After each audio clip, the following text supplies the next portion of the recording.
This lecture is for BSc IT Semester 3 students. Course code FC302. Subject is English. Unit 2 Situational Conversation. યુનિટનું નામ છે situational conversion. તો situational શબ્દનો અર્થ શું થાય? સિચ્યુએશન એટલે શું, સિચ્યુએશનલ એટલે શું અને કન્વર્ઝેશન એટલે શું? તો કે the definition of situational is a person or things in regard to the surroundings or સર્કમસ્ટેન્સીસ.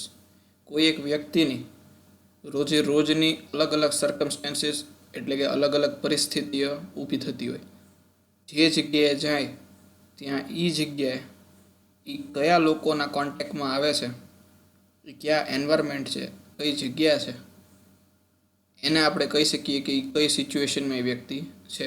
For example એના ઘરે, તો એના ઘરે એના પેરેન્ટ્સ સાથે, ભાઈ બહેન સાથે, દાદા દાદી સાથે એનું ડિસ્કશન થતું હોય, તો ફેમિલીની અંદર, ઘરની અંદર એ એક બહુ ફ્રેન્ડલી સિચ્યુએશન હોય, બહુ એક સરસ મજાની ઇનફોર્મલ સિચ્યુએશન હોય, જ્યાં એ રિલેક્સ થઈને કન્વર્ઝેશન અથવા તો વાતચીત કરી શકે.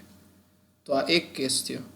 બીજો કેસ છે સ્કૂલની અંદર જ્યારે જાય, જ્યારે બે સ્ટુડન્ટ હોય, તો એ બે સ્ટુડન્ટ એકબીજા સાથે વાત કેવી રીતે કરે. એ સ્ટુડન્ટ હોય તો સ્ટુડન્ટે ટીચર સાથે વાત કઈ રીતે કરવી, સ્ટુડન્ટને લીવ જોતી હોય તો વાત કઈ રીતે કરવી, બીમાર પડે છે તો એને લીવ રિપોર્ટ આપવો છે તો વાત કઈ રીતે કરવી, પ્લેગ્રાઉન્ડમાં જાય છે, બીજા વિદ્યાર્થીઓ સાથે વાત કરે છે તો કઈ રીતે વાત કરવી, પ્રિન્સિપલ સાથે વાત કરવા જાય છે તો કઈ રીતે વાત કરવી, હેડ સાથે વાત કરે છે તો કઈ રીતે વાત થઈ શકે. દરેક જગ્યાએ, અલગ અલગ જગ્યાએ, દરેક જગ્યાએ કન્વર્ઝેશનની એક સ્ટાઇલ હોય, એક ટાઈપ હોય, એક ફોર્મેટ હોય, જે એને રાખવું પડે દરેક સિચ્યુએશનને અનુસંધાને. તો આપણો આ વખતેનો યુનિટ એ જ છે કે કઈ સિચ્યુએશનની અંદર એને કેવું કન્વર્ઝેશન કરવું જોઈએ, કેવું કન્વર્ઝેશન હોવું જોઈએ, એના વિશે આપણે શીખવાનું છે. બીજો વર્ડ આવે કન્વર્ઝેશન. કન્વર્ઝેશન એટલે વાતચીત, વાત કરવી. A talk, especially an informal one, between two or more people in which news and ideas are exchanged. પોતાના આઈડિયાઝ એક્સચેન્જ થાય બે અથવા બેથી વધારે વ્યક્તિઓ વચ્ચે, તો એને આપણે કન્વર્ઝેશન કહી શકીએ. આપણે આવા ઘણા બધા એક્ઝામ્પલ્સ જોશું, એપ્રોક્સિમેટલી 15-20 એક્ઝામ્પલ જોશું આપણે, જેમાં આપણે કોઈક એક સિચ્યુએશનમાં હશું, ભલે એ ફ્રેન્ડની બર્થડે પાર્ટી હોય, કોઈ થિયેટર હોય, કે કોઈ પણ એક ઇનફોર્મલ સિચ્યુએશન હોય, તો એ લોકો વાત કઈ રીતે કરે, ઇંગ્લિશની અંદર, ઇંગ્લિશ લેંગ્વેજની અંદર કઈ રીતે વાત કરવી. તો આ આપણે જોશું કે કન્વર્ઝેશનની સ્ટાઇલ કઈ છે, કયા શબ્દો યુઝ થઈ શકે, અને એક ઇનફોર્મલ કોમ્યુનિકેશન કઈ રીતે બે જણા વચ્ચે અલગ અલગ સિચ્યુએશનમાં થઈ શકે, એના આપણે ઘણા બધા એક્ઝામ્પલ જોશું. આપણે એક્ઝામ્પલ સ્ટાર્ટ કરીએ છીએ.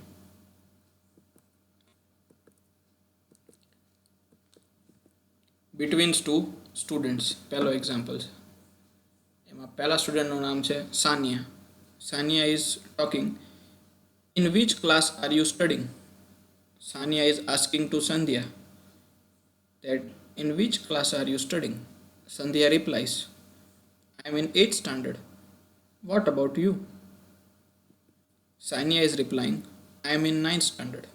આપણે ગુજરાતીની અંદર વાત કરીએ, એ જ બે વિદ્યાર્થી વાત કરતા હોય તો બહુ સિમ્પલ વાત કરીએ કે કયા ક્લાસરૂમમાં, કયા ક્લાસમાં તું ભણે છો? તો બીજો વિદ્યાર્થી જવાબ આપે કે 8th સ્ટાન્ડર્ડ, 8મા ધોરણમાં. અને તું? તો સામે વિદ્યાર્થી આન્સર આપે કે 9મા ધોરણમાં. તો સેમ વાત આપણે ઇંગ્લિશમાં કરવી હોય તો કયા વર્ડ્સ યુઝ કરવા, તો કયા વર્ડ સિલેક્ટ કરવા, એનું ઉદાહરણ આપણને આમાંથી મળે છે. બીજો પ્રશ્ન, Sandhya, do you come to school by bus? તો સ્કૂલ બસમાં આવે છે? Reply by Sania, yes, I travel by bus. I have to catch route number 24 by bus. Sandhya, it has passed on just 15 minutes before. એ બસ હમણાં જ 15 minute પહેલાં તે જતી રહી છે. સાનિયાને જવાબ આપે છે કે 15 મિનિટ પહેલાં જ બસ જતી રહી છે, જે બસની તો વાત કરે છે, જે રૂટ ઉપર તારે જવાનું છે. Saniya, there is another bus at 4:15 PM. થોડી વારમાં બીજી બસ આવે છે. સંધ્યા, who is leaning on the iron pole? બસ સ્ટેન્ડની અંદર આયનનો પોલ, લોખંડના એ રીતના સરફેસના પોલ્સ રાખેલા હોય, જેની ઉપર આપણે ત્યાં બસ આવતી હોય અને આપણે એમાંથી પોલ એટલે પ્રોટેક્શન, ત્યાં સ્ટેન્ડ રાખેલા હોય મેડ અપ ઓફ આયર્ન. તો લીનિંગ એટલે એની ઉપર ઢળીને કોણ ઊભું છે એવો સંધ્યા સાનિયાને પ્રશ્ન પૂછે છે. લીનિંગ એટલે ઢળીને, ટેકો દઈને. સાનિયા જવાબ આપે છે, he is a beggar, he is a trouble to the passenger. Beggar એટલે ભિખારી છે અને એ પેસેન્જર્સને ટ્રબલ આપે છે, પૂછે છે. સંધ્યા જવાબ આપે છે, he seems to be blind. Sania, we must help the blind people. એ આંધળા લાગે છે, આપણે આંધળા લોકોની મદદ કરવી જોઈએ. તો આ રીતના એક આખું કોમ્યુનિકેશન થતું જાય છે કે સાનિયા અને સંધ્યા બસ સ્ટેન્ડ ઉપર કેવી રીતે દરેક વાત જે આપણે રજૂ થતી હોય તો કયા વર્ડ્સ યુઝ કરે છે અને કયા વર્ડ્સ યુઝ થતા હોય છે. તમે પ્રેક્ટિસ માટે આ બધાય પોઝ કરી અને ખાલી જોઈને વાંચી શકો છો. વાંચવાથી પણ આપણને દરેક શબ્દની ક્લેરિટી આવશે. ડ્યુરિંગ સ્કૂલ એડમિશન આ બીજી સિચ્યુએશન છે જ્યાં ડિસ્કશન થતું હોય. Kathir, he is a boy. Good morning, madam. Headmistress, good morning. Sit down. What do you want? Kathir, I want admission into 6th standard. Headmistress, where did you study last year? તું ગયા વર્ષમાં ક્યાં ભણતો હતો એવો પ્રશ્ન પૂછે છે. Kathir, I studied in તિરુમંગલમ. એ જગ્યાનો વિદ્યાર્થી છું. Headmistress, then why do you want admission here? તો તું ત્યાંનો છો તો અહીંયા કેમ એડમિશન લેવું છે એવો હેડમિસ્ટ્રેસને પ્રશ્ન થાય છે. Kathir, my father has been transferred to Madurai branch. મારા ફાધર જોબ કરે છે, એની ટ્રાન્સફર આ જગ્યાએ થઈ છે, માટે મારે અહીંયા ભણવું છે. હેડમિસ્ટ્રેસ, who is your father? or what is your father? what is your father તો નહીં આવે, પણ એવો પ્રશ્ન આવે કે where is your father working at or what work your father is doing. તો કથિર જવાબ આપે છે, he is a bank officer. એટલે એની આ જગ્યાએ આ બ્રાન્ચ ઉપર એની પોસ્ટિંગ થઈ છે. હેડમિસ્ટ્રેસ, વેર ઇઝ હી? ક્યાં છે? Kathir, he is સીટેડ here. એટલે બહાર બેઠા છે, અહીંયા જ તે. શેલ આઈ કોલ હિમ? એમને હું બોલાવી શકું? જો આ બોલાવાની રીત છે, શેલ શબ્દ યુઝ કર્યો છે. શેલ એટલે હું એમને બોલાવી શકું ખરા એવો શબ્દ યુઝ કર્યો છે. આપણે ખ્યાલ ન હોય એમ કે will I calling, May I calling એવા શબ્દો યુઝ કરીએ, પણ અહીંયા એને યુઝ કર્યો છે શેલ એટલે પૂછે છે કે હું એમને બોલાવું. Headmistress, fill in this application form and come in the afternoon. આ એક એપ્લિકેશનનું ફોર્મ છે, ભરી અને તમારે બપોરે આવવાનું છે એવું હેડમિસ્ટ્રેસ એમને જવાબ આપે છે. તો એક આખું કન્વર્ઝેશન છે સ્કૂલ એડમિશન દરમિયાન એ કઈ રીતના એક વિદ્યાર્થી અને મેડમ વચ્ચે કન્વર્ઝેશન થાય છે અને કઈ રીતનું કોમ્યુનિકેશન કરીને એ લોકો વાત કરે છે. બહુ ફોર્મલ ઇઝી કોમ્યુનિકેશન જ હશે. એટ ધ સ્કૂલ એસેમ્બલી બીજા કોમ્યુનિકેશન તરફ છે. હેડમાસ્ટર્સ, સ્કૂલ એસેમ્બલીમાં હેડમાસ્ટર બધા વિદ્યાર્થીઓને સંબોધીને કહે છે, you must be in time for the assembly. તમારે એસેમ્બલી ટાઈમસર પહોંચવું જોઈએ, આવવું જોઈએ. સ્ટુડન્ટ્સ ઇન કોરસ, કોરસ એટલે એક સાથે ભેગા મળીને જ્યારે જવાબ આપે ત્યારે એમ કહેવાય they are giving reply in chorus. Yes sir. Headmaster, what day is today? આજ કયો દિવસ છે? સ્ટુડન્ટ જવાબ આપે છે બધા, today is Wednesday. Headmaster, Kamala, when did we get independence? Then the students reply, in 1947, sir. Headmaster, do we celebrate Independence Day every year? આપણે દર વર્ષે ઇન્ડિપેન્ડન્સ ડે સેલિબ્રેટ કરે છે. તો પ્રશ્ન કેમ પૂછવો એની રીત છે કે do we celebrate independence day every year? આ રીતે પ્રશ્ન આપણે પૂછી શકાય. એનો reply, yes sir. Headmaster, on vote day do we celebrate independence day? કયા દિવસે આપણે ઇન્ડિપેન્ડન્સ ડે સેલિબ્રેટ કરીએ છીએ? એટલે ઓન વોટ ડે એ શબ્દથી આપણે એ ક્વેશ્ચન પૂછી શકાય. Students reply, on August 15th sir. Headmaster, do we host the flag on all days? Students, yes sir. 15મી ઓગસ્ટના દરેક વર્ષે આપણે એ ફ્લેગને હોસ્ટ કરતા હોઈએ છીએ. દરેક દિવસ એટલે 15મી ઓગસ્ટ. આ રીતે ડિસ્કશન થતું હોય છે. ઘણા એક્ઝામ્પલ્સમાં હજી એક એક્ઝામ્પલ આપણે લેતા જઈએ. at grammar class. Teacher, Mala, stand up. What am I teaching now? એટલે અત્યારે હું શું ભણાવું છું? ઊભા થઈને મેડમ પૂછે છે. માલા, સર પૂછે છે. Sir, you are teaching grammar. Teacher, Sundar, look at the board. See the word grammar. Is the spelling correct?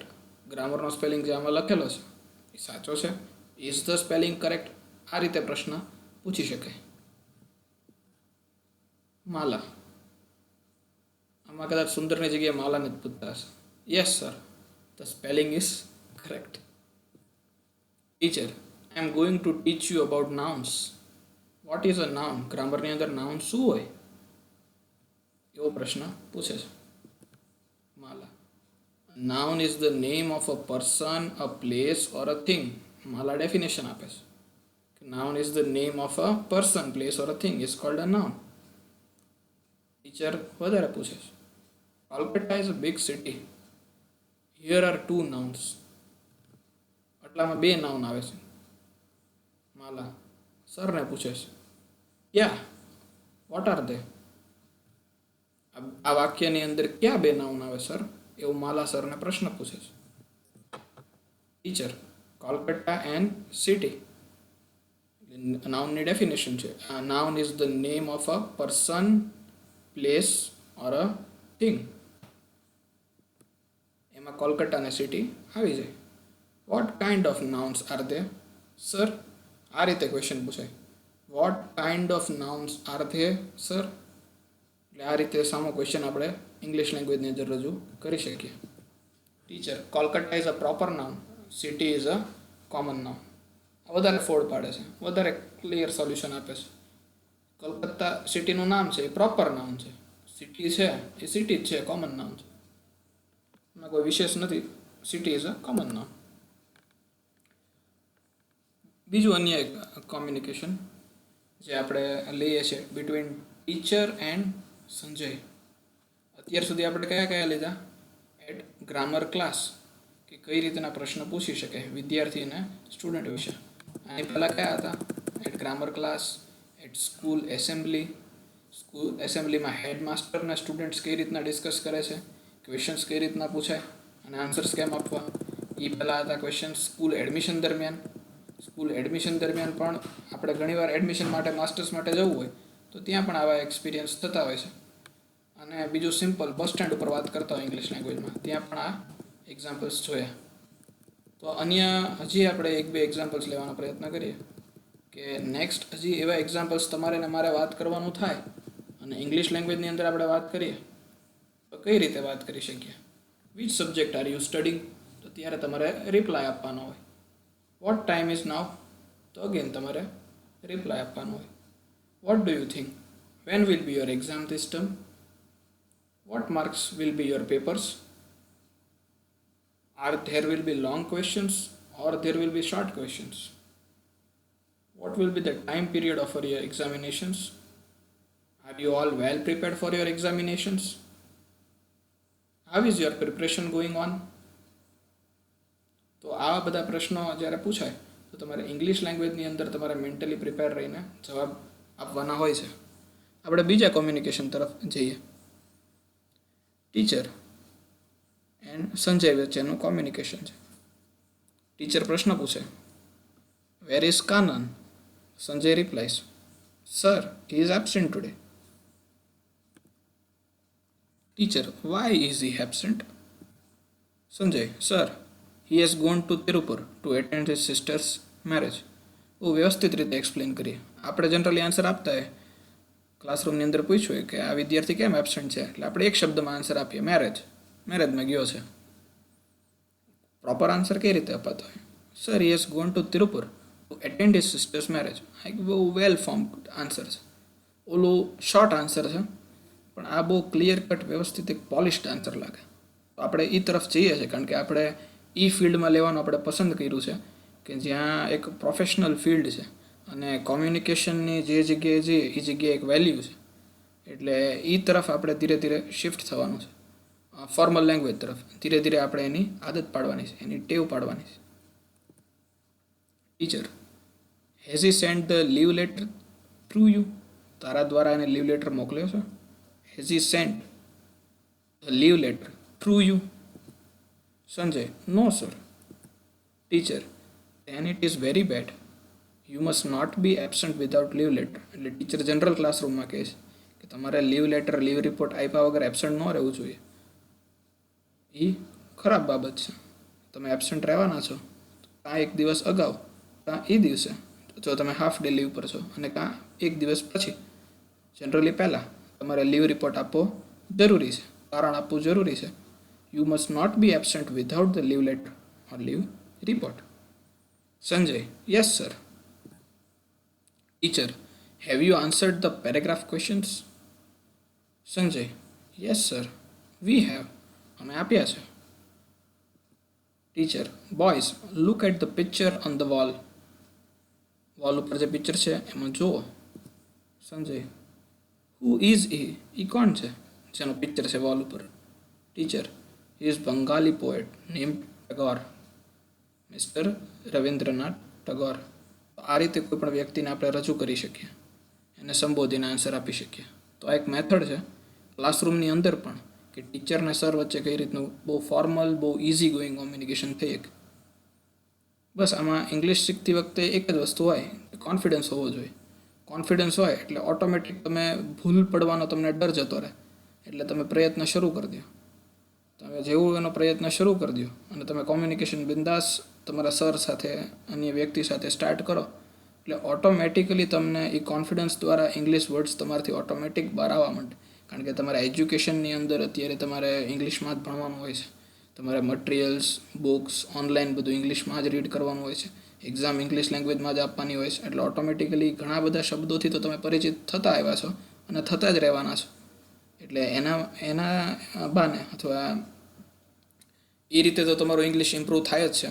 પણ વોકલી પણ જેમ તમે બોલતા જાઓ એ રીતે તમારું દિવસે ને દિવસે ઇંગ્લિશ સુધરતું જાય. પણ એક જ વસ્તુ એમાં જોવે કે કોન્ફિડન્સ, કે ગમે એટલી ભૂલ પડે તમારે આરામથી બિંદાસ બોલવાની ટ્રાય કરવાની છે. અને ટીચર પણ પોઝિટિવ રિમાર્ક આપી અને તમને કહી શકે કે ભાઈ આ વાક્ય આ રીતે પણ રજૂ થઈ શકે. Sanjay, sir, I know about him very well. He got Nobel prize for literature. બહુ સરસ રીતે એને રજૂ કર્યું છે. અબાઉટ લેટ કમિંગ, આ એક બીજો પ્રસંગ છે જ્યાં ઇંગ્લિશ લેંગ્વેજની અંદર વાત કરવામાં આવે છે કે કોઈ વિદ્યાર્થી લેટ આવે છે તો કઈ રીતે વાત થાય. Teacher, for example in a lecture, Vinod, why are you late today? Vinod, I came on foot. I have an injury in my leg. આપણે જોઈએ શું કહેવા માંગે છે. I came on foot. ટીચરે, yesterday also you came late to English class? Vinod, I came with my father in bike. We were held in a traffic jam. I will not excuse you hereafter. શું કહેવા માંગે છે? Excuse આપે છે કે I have an injury in my leg, એટલે હું ફૂટ ઉપર આવ્યો. અને એવું પૂછે જ્યારે કે તું ગઈકાલે તે લેટ હતો ઇંગ્લિશ ક્લાસમાં, ત્યારે જવાબ આપે છે કે હું ફાધર સાથે આવ્યો હતો અને ટ્રાફિક જામ આવી ગયો વચ્ચે, એટલે હું લેટ આવ્યો. તો પાછું સાથે એવું કહે છે કે સર હવે હું તમને વધારે બાના નહીં દેખાડું, અત્યારે ભલે હું દેખાડી દઉં. Teacher, how many marks did you score in English paper? Vinod, I scored 60%, sir. Teacher, in English 2 paper? I scored 48% only. Then you are careless in learning grammar. જો તારા માર્ક્સ ઘટતા જાય છે that means you are getting careless. તું થોડોક lazy થતો જાય છે લર્નિંગ ગ્રામર. આ જે બીજું વાક્ય છે એ ઇમ્પ્રોપર લાગે છે. આઈ કેમ ઓન ફૂટ એટલે ચાલતા ચાલતા આવ્યો હોય, અને ચાલતા ચાલતા આવ્યો એનાથી એવું કહેવા માંગતો હોય કે હું ચાલતા ચાલતા આવડતો હતો, વચ્ચે કંઈક મને વાગી ગયું, મારા લેગમાં ઇન્જરી થઈ એટલે એને કંઈક બ્રેક લીધો ને લેટ આવ્યો. એવું આપણે એનો મિનિંગ કાઢી શકીએ અત્યારે. Vinod, I shall try to improve sir. હું માર્ક્સ માટે ઇમ્પ્રૂવ કરીશ. બીજો પ્રસંગ about leave letter. Rajnit, good morning sir. My friend Vishu has given a leave letter. Teacher, પૂછે છે why is he on leave. તારા ફ્રેન્ડે લીવ લેટર તો આપ્યો છે, but why is he on leave? Rajnit answer આપે છે he is celebrating is 8th birthday in his house. તમારે 18th કહેવાનું અથવા 19th કહેવાનું. હી is celebrating is 8th birthday in his house. એનો આ જન્મદિવસ છે અથવા એના ફ્રેન્ડનો જન્મદિવસ છે અને એ સેલિબ્રેટ કરે છે એક જગ્યાએ ને એના કારણે નથી આવ્યો અને લીવ આપે છે. એટલે આ રીતે એક પ્રોપર મોડ ઓફ કમ્યુનિકેશન થાય. તો જવાબ આપવાની રીત જોઈ પહેલા લાઇનમાં જુઓ, good morning sir, my friend Vishu has given a leave letter. આ રીતે રજૂઆત કરે છે લીવ લેટરની અને એક્સપ્લેનેશન બહુ વ્યવસ્થિત આપે છે કે is celebrating is 8th birthday in his house. Teacher, why did you not attend the function? Teacher બીજો પ્રશ્ન પૂછે છે Rajnit, I will meet him this evening. એટલે ટીચર પ્રશ્ન પૂછે છે કે એનો જન્મદિવસ હતો તો તું કેમ નહોતો આવ્યો? તો રજનીત આન્સર આપે છે કે જન્મદિવસ સાંજે સેલિબ્રેટ કરવાનો હોય એટલે હું સાંજે મળેલી છે ને. Teacher, have you purchase any gift for હિમ? તે એના માટે કોઈ ગિફ્ટ ખરીદી છે? તો આ ઇંગ્લિશની અંદર બહુ સરસ રીતે ઘણા બધા વોકેબ્યુલરી, ઘણા બધા શબ્દો યુઝ કરીને આપણે પ્રશ્ન પૂછી શકીએ. Have you purchase any gift for him? Rajnit, yes sir, I have purchase a story book for him. મારા ફ્રેન્ડને સ્ટોરી બુક બહુ ગમે છે. I have purchased a story book for him. Teacher, what is the cost of the book? Rajnit, the cost of the book is 24 rupees. તો આ questions આપણે day to day લાઈફમાં પૂછતા હોય તો vote is the cost of the material? Vote is the cost of the material of the English material? The cost of the material is XYZ rupees. તો day to day લાઈફમાં આવા વાક્યો use કરીને પણ આપણે આપણું ઇંગ્લિશ ઇમ્પ્રૂવ કરી શકીએ. Will your parents go with you? તારા પેરેન્ટ્સ આવશે તારી સાથે? અથવા will your parents come with you? Rajnit, yes sir. તો આ રીતે આપણે જનરલી ડિસ્કશન્સ થતું હોય છે. બીજા ડિસ્કશન્સ આપણે નેક્સ્ટ લેક્ચરથી નેક્સ્ટ ટોપિકમાં કવર કરશું. આપણે આ લેક્ચરને